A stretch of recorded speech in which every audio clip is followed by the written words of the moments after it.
it, brother? Jazakallah. Okay. So we will remember this, huh? And this will help you. Okay? Okay. And you must always remember. What will you remember, brother? Pronounce this. Last one. Dun. What is this? Dan. And what is the next one? Then. In short, dun dan din. What is it? Dun dan din. That is the way the nouns decline in Arabic. Dun dan din. Okay? Now I compose another song, but I have to, because I'm not a musician, but sometimes I get that inspiration and I do it, you know. Maybe later on I will, inshallah. To refresh you, again I will do it, inshallah.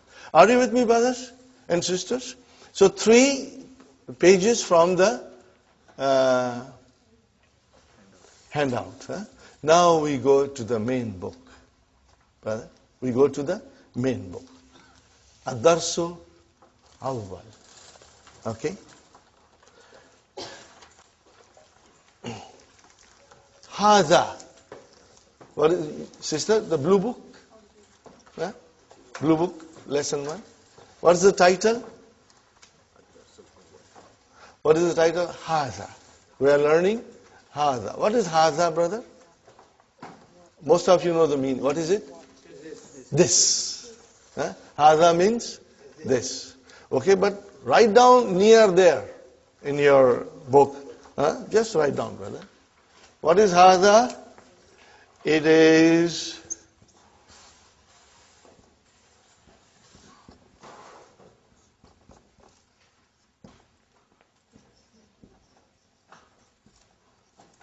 what is it, brother?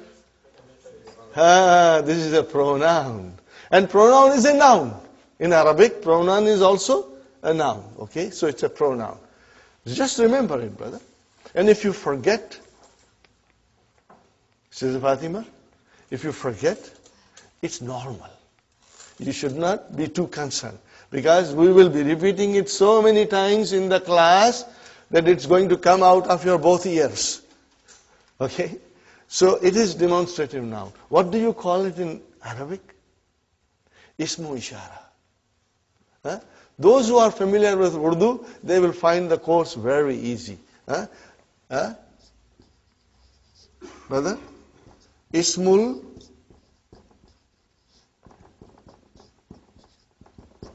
Ishara. Huh? We will be repeating it. Right now I'm, throwing these things at you. But please do not be gabarified, because we will be repeating them. And it will, inshallah, become part of your vocabulary and part of your memory, inshallah. Huh? Haza. Are you with me, brother? What is haza? It is a demonstrative pronoun, which means it's a noun. Are you with me? Okay. And then in Arabic we call it ismu ishara. We call it ismu ishara. Okay? Inshallah. Now, these are the sentences, simple sentences we are studying.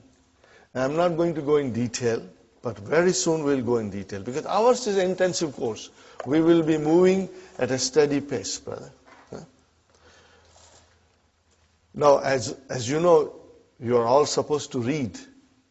You must know how to read, and you will be writing all these things in your book. And the more you read and write, you will become stronger, brother. And in the class, if you are a team of husband and wife, it's a great thing, because you can go home and read to each other and discuss with each other, and it will help. Every day, brother, you got to do your homework. This is just like coming to a college or a university program where you go in the morning to the university, go home and study, come back and learn more. So our course is like that. If you will work hard, you will succeed. If you won't, then it will be a problem. Okay. What is the first? Hada baytun. What is it? Hada baytun. Now, normally, when you speak, you do not say baytun, you say hada bayt. Just like in Quran, when you stop, you give a sukoon. But for our course, we will repeat dun, dan, din, we will repeat, because we want to understand properly. Brother, those who speak Arabic fluently, just like us, we speak English fluently. But do we know the grammar? We don't know the grammar. If somebody asks you, teach me English, you cannot teach English, brother, because you don't know yourself properly. You only speak, you cannot teach. Same way, the people who speak Arabic, when they say Hada Bait, or when they say Muhammad Talib, or Raitu Muhammad, or Marartu bi Muhammad, they are not very sure about the endings. Because that's the way you stop it. You don't put the, pronounce the last. But here in our class, we will pronounce everything. So that we get a good idea of what's going on in the sentence. So you will always be reading Hada Baitun. Hada Baitun. Now tell me, brother and sister, what is the translation? This is a house. Indefinite. Indefinite. This is a house. Okay. Now, I think you have understood this, so I am going to erase it, brother? Haza. See, it is pronounced like Haza. But this alif is not written. It is explained in the key also. So it is Haza. Okay. Haza means this. And Baitun means a house. Are you with me, brothers and sisters? No, but you said in English that this is a house. Okay. I see this here, Haza. I see a house here, Baitun. But I don't see anything similar to is in Arabic. Are you with me when I explain? Brother Muhammad? You say this, which is equal to Hada. And you say a house, Baitun. What about is? So what is? Okay. We go to English grammar. Is, are, and am, these are linking verbs. In English, we call it copula. Copula verbs. Brothers and sisters? They are intransitive verbs, but I will not go in detail in intransitive. But they are called copula verbs. It means they are linking verbs.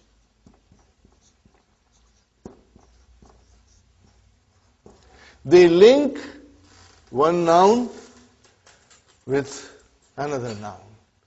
Okay? Or it links the subject with the other noun. Okay? They are called linking word in English. They do not exist in Arabic language. They are not there. There is no need. Okay? When you say Hada kalamun, we only said two words. This, a pen, but you will translate, this is a pen. But in Arabic, what will you say? Hada kalamun. You will say Hada kitabun. There is no is or am or are in Arabic. So you have to keep that in mind. And what are they called in is, are, am are called in English grammar? Copula verbs. Yes, brother.